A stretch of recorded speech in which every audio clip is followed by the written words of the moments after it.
All right, welcome back to the deep dive. Today we're diving into the heart, Ooh, the literal heart. very exciting. And for nurses, this isn't just textbook stuff, right? Oh, definitely not. This is like No. frontline. Bread and butter. Yeah. This is how you... It's your superpower. Yeah, this is how you, save lives. Exactly. This is how you know what to look for. This is how you become that amazing, skilled nurse. So today's deep dive, we're focusing on the essential structures of the heart Yes. and its protective layer, the pericardium. The pericardium. We've gone through all the research, all the guidelines, and we're bringing you the need-to-know info. Yeah, we've weeded through all the fluff, and we're Yeah. bringing you the good stuff, the clinical pearls, Exactly. the practical insights that you can really take Yes. to the bedside. So let's jump right in. Where exactly is this incredible pump located in the chest? So, the heart is found in what we call the mediastinum. That's the central compartment of your chest between the lungs. Between the lungs. Yep. Okay. So picture this. Nestled behind your sternum or breastbone. Okay. Kind of like spanning from the 2nd to 6th rib cartilages. All right. And it sits just above your diaphragm. The diaphragm. Yeah, that big muscle that helps you breathe. Right. So it's in a pretty prime location, right? But for sure. Like well protected. Absolutely. Okay. So when we think about the heart, we often hear that it's about the size of our fist. Yeah, that's a pretty good analogy. Is that accurate? It gives you a good general idea of its size and shape, Okay. which is roughly conical. Okay. Conical. Yep. But just to get a little bit more precise, Okay. the average weight in males is around 310 grams. Okay. And in females, it's about 255 grams. So lightweight, but powerful. Oh, incredibly powerful. So speaking of its shape, you mentioned it's conical, so it has a broader base Yes. and a more pointed apex. The apex. Can you break those down for us? Absolutely. So the base of the heart is the wider top part. Okay. It's where all the major blood vessels connect. Okay. Your aorta, pulmonary artery, the big veins. Right. And it faces kind of backwards, upwards, and a bit to the right. Interesting. Yeah. It's formed mainly by the left atrium, Okay. with a little bit of the right atrium as well. All right. And then the apex, the pointy part? Yeah, that's the bottom tip. It points downwards, forwards, and to the left. Okay. And clinically, this is super important because Yes. that's where you can often feel the strongest heartbeat, right. the point of maximal impulse, or PMI, The PMI, which we palpate all the time. all the time. Where exactly should we be feeling for it? You'll usually find it around the 5th intercostal space, Okay. near the midclavicular line. All right. So if you think about it like right around the nipple line. Yeah, Okay. And so sometimes that PMI can be shifted, right? exactly. Okay. Like in left ventricular hypertrophy, Okay. you might feel that strong beat a bit lower and more to the side. Yeah, and that can tell you that the heart muscle is working harder than it should be. Right.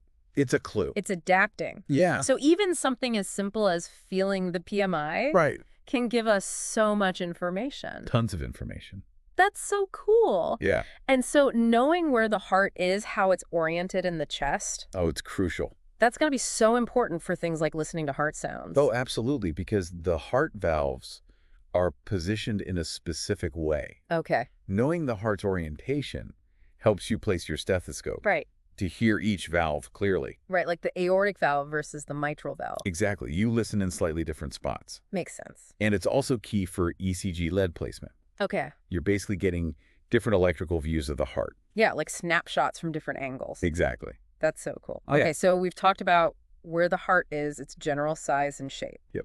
Now let's get into the external features, Okay. the surfaces and borders. It's not just a smooth round ball, is it? No, it's definitely not smooth. Okay. It's got lots of different surfaces, Yeah. each facing a different structure. Okay, cool. So let's start with one, the sternocostal surface. Okay, so the sternocostal surface, that's the front. The front, okay. The part facing the sternum and ribs. Okay. It's mostly made up of the right ventricle. The right ventricle. Yep, but you've also got parts of the right atrium Okay.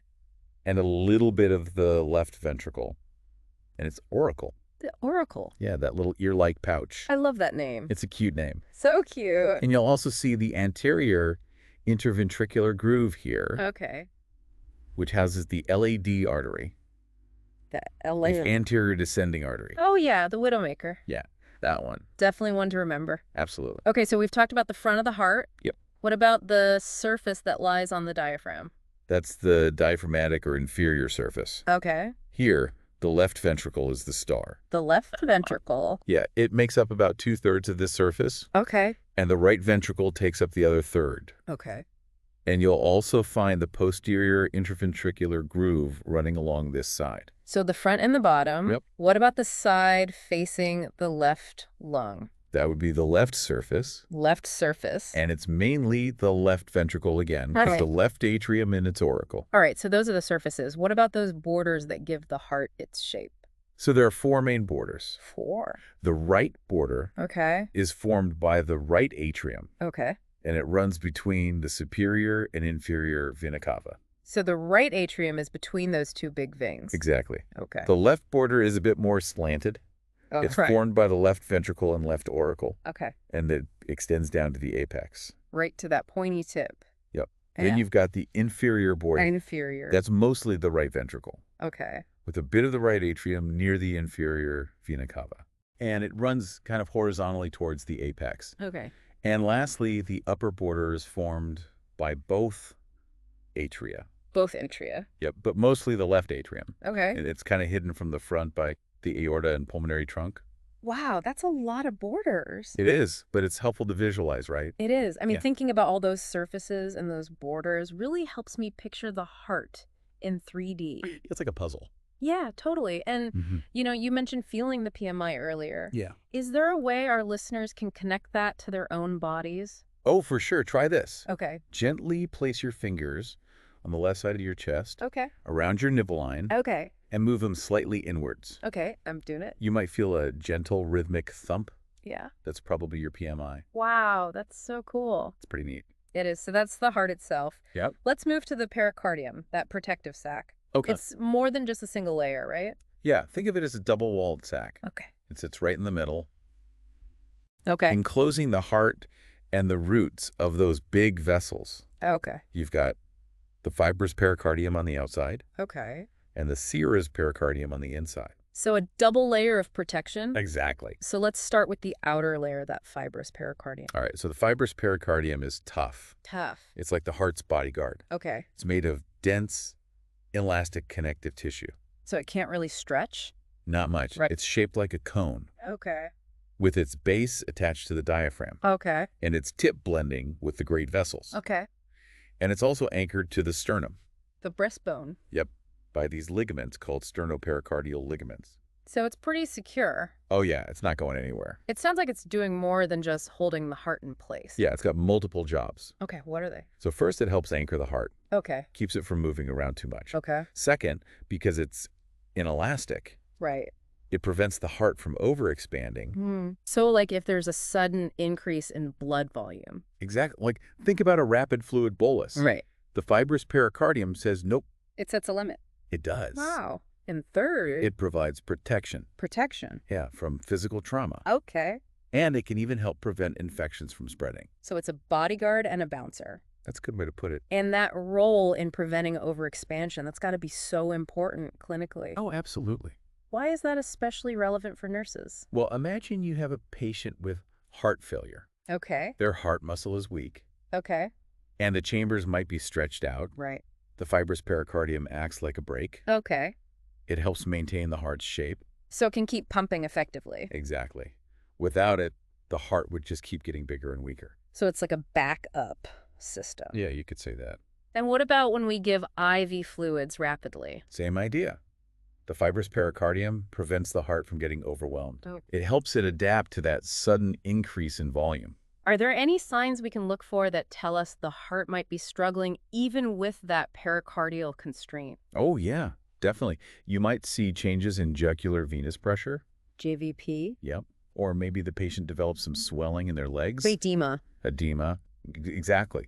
Those could be signs that the heart is having a hard time keeping up. Even with that fibrous pericardium helping out. Even with the backup. Wow, so much to think about. It is fascinating, isn't it? It is. Okay, so we've covered that tough outer layer. Yep. Now, what about the inner layer, the serous pericardium? Okay, so the serous pericardium is thinner, Okay. more delicate. More delicate. Yeah, it actually has 2 layers itself.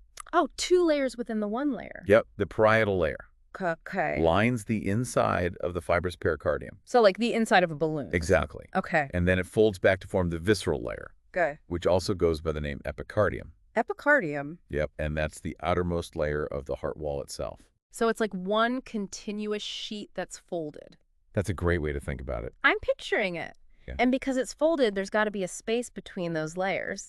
That's the pericardial cavity. Pericardial cavity. Yep, and it's normally just a potential space, Potential space. meaning the layers are basically touching, Okay. but there's a tiny bit of fluid in there, How much? usually just 15 to 50 milliliters. That's not much at all. Nope, it's just enough to lubricate things. So the heart can beat smoothly. Exactly.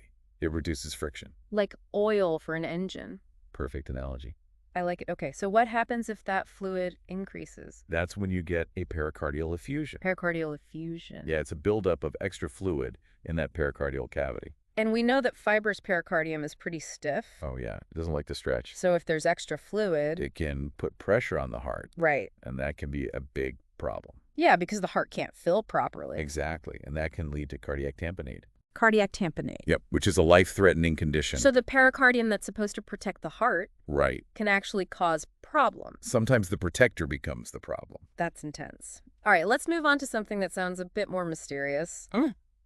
The pericardial sinuses? The sinuses. What are those all about? So these sinuses are basically little pockets, Pockets. yeah, formed by the folds of the Cirrus pericardium Okay. around the great vessels. Around those big blood vessels. Yep, the transverse pericardial sinus is one of them. Transverse pericardial sinus. It's found behind the aorta and pulmonary artery, Okay. but in front of the superior vena cava and the atria. So it's like a tunnel behind those big arteries. Yeah, that's a good way to visualize it. Does this tunnel have a specific purpose? Oh yeah, it's actually a crucial landmark for cardiac surgeons. Really? During heart surgery, they can pass instruments or even tie off blood vessels. Through the sinus? Yep, gives them control over the blood flow. So even though it might not be something we deal with directly in our day-to-day nursing, Right. it's still really important to know about, Absolutely. especially for those complex surgeries. Yep. Okay, what about the oblique pericardial sinus? Okay, so the oblique pericardial sinus Oblique? is a J-shaped space behind the left atrium. Behind the left atrium? Yep, it's bordered by the folds of the pericardium around the pulmonary veins Okay. and the vena cava. So kind of tucked away back there? Yeah, it's more about defining the back of the heart Okay. and its relationship to those major vessels. And that helps surgeons navigate the area. Exactly. So these sinuses are more about the spatial relationships. Yeah, especially during surgery. Okay, now what about nerves? Does the pericardium have its own nerve supply? Oh, yeah, it does. Okay. The fibrous pericardium Okay. and the parietal layer of the Cirrus pericardium. Okay. They get their nerve supply from the phrenic nerves. That's phrenic nerves. Yep, which come from the neck. From the... Yeah, from the C3, C4, and C5 spinal levels. Okay. And these phrenic nerves, they carry sensory information. Like pain. Exactly. And the visceral pericardium, the epicardium. Yeah, that one's pretty much insensitive to pain. Interesting. Yeah. So the phrenic nerve, we know that from respiratory stuff too, right? Oh, yeah, it plays a big role in breathing. So is this why we see referred pain in pericarditis? You got Because like- of the phrenic nerve? When the parietal pericardium gets inflamed, Okay. it sends pain signals along the phrenic nerve. Okay. But because those nerve fibers also go to the shoulder and upper back, On the same side. yep, patients often feel pain there too. That's so interesting. So it's like a trick? The body's playing tricks on us. Yeah. So when someone comes in with chest pain, We got to think about that referred pain. right, because it could be pericarditis. Exactly. Wow. Okay, so to wrap things up, Okay. how does the pericardium's structure and function Okay. help the heart do its job? So that tough fibrous pericardium, it prevents the heart chambers from overstretching, Right. which is crucial for maintaining that balance of pressure and volume. Inside the heart. Yep, it helps the heart fill and pump blood efficiently. Okay. But if the pericardium gets too stiff, Like we talked about with tamponade, right, it can actually restrict the heart's filling. it's all about balance. Balance. That's a good way to put it. Yeah, Wow. This has been a great deep dive into the heart and pericardium. it has. We've covered so much. We have. The heart's location, size, orientation. Yep. All those surfaces and borders. The surfaces and The border. layers of the pericardium, the Details. pericardial cavity, Mhm. the fluid, the sinuses, the nerves. It's a lot. It is, but it's so important for nurses to understand. Oh, absolutely. This knowledge is power. So for all our listeners out there, Yeah. think about this. That- Knowing that the pericardium helps prevent overexpansion Yep. and maintains optimal filling of the heart. Right.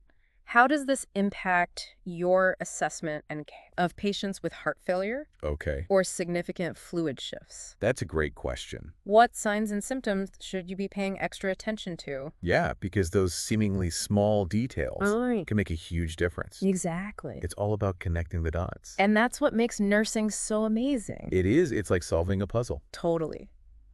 Well, we hope this deep dive has given you a clear and engaging review of these essential concepts. And we hope it helps you provide even better care. Yes, because that's what it's all about. Absolutely. Keep thinking critically. And keep learning. Until our next deep dive, stay curious and provide that exceptional care.